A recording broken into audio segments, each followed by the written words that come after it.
All right, a little bit more headway. I think last time I did something, it was the pins that we made in here, or dowels, whatever you want to call them, and then attaching the hoop frame in there. So I had some that were from the manufacturer that weren't very good.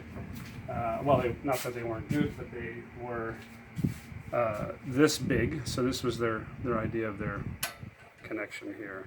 And so when I cut the piece off of here, of the frame, it was actually, I think it was like, this is 3/4 and that in there was like 1/4. Anyway, the diameters were different in the inside. So I had a machinist friend make me a couple plugs, put them in there, welded them up. I think I have that in the last video. And so the other thing I did, similar to, or the same thing, was I wanted to extend the swing arm. So I wanted to make it a little bit longer. Cognito makes plugs that fit in here that are like 1 3/4 inches, but I didn't really want to go that far, so I did 1 1/4 inches. And again, I bought some bar stock from a local metal supply place. This is 1.5 inches diameter, just regular cold work steel, I guess. And again, I have a machinist friend, and he machined me a couple plugs to fit in there. So the plug actually is from here to about here, 1 1/4 inches. So I cut this frame about 1/4 inch up from the end here, and put in that plug, and it gave me this look. And we'll have some still shots of the plugs. I didn't do the video on it, but I think it looks pretty cool.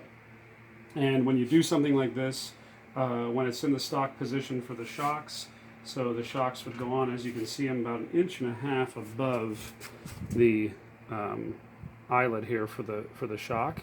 But I'm going to order 14.4 shocks, which I actually did, from Cognito. They have all your Honda CB stuff, which is pretty awesome. And the bike will sit just like this, because if you look, I'll show you, if it goes down to the stock height for the shocks, and because you extend this, it moves a little bit, right? Hold on, I got a jam over there. But if you move this, I'll take this one off so it doesn't jam up. And we can show you the difference between the two. So this is not coming down very well, because I'm about to lose that. There we go. So this would be kind of stock height, right? And you can see how low that is, so not very flattering. And then the bike kind of does an angle like this.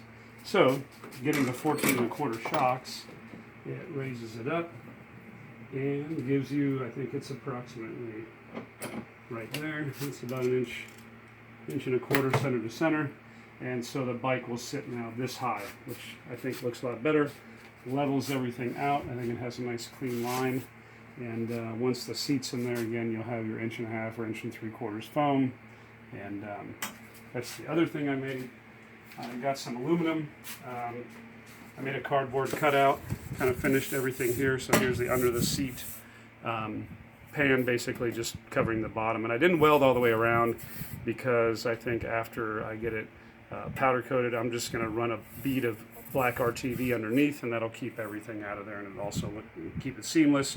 And I installed the electrical box, and still figuring out what to do with battery and where that's going to go, but I think that'll look good. And once it's black, you won't really notice it too much. And then the other thing I did is I measured out for a seat, so I just did a cardboard cutout, and the seat will be similar to this, or this shape. And I went again to my salvage yard. I got some, I think it's a little bit bigger than 1/8 inch aluminum, and I'm going to cut that pattern out on there. And so that'll give us a pretty accurate idea of what the seat will be. And then we'll send this off. There's a couple of options of seat makers, and I think Tough Seats is one of them, and I'm pretty sure they do custom seats. But there's another one, this Cognito used this lady, and she's out in Seattle. So you just send her basically this piece of sheet metal, and she will make whatever seat you want. So that's in the works too. Got to take this to work because we have a nice giant shear, and I can cut this all off instead of running it with the 4-inch grinder, pain in the neck and noisy and irritating. So that's kind of where we're at. We're waiting for shocks, send off the seat, clean up a little bit on the frame down here. When I took the swing arm off, there was some light rust and corrosion. I think I'll take it to work and blast everything and get that all out of the sandblaster. And here I ordered new bushings for the rear because once this gets powder coated, they heat them up, and I'm not sure if it'll melt the rubbers.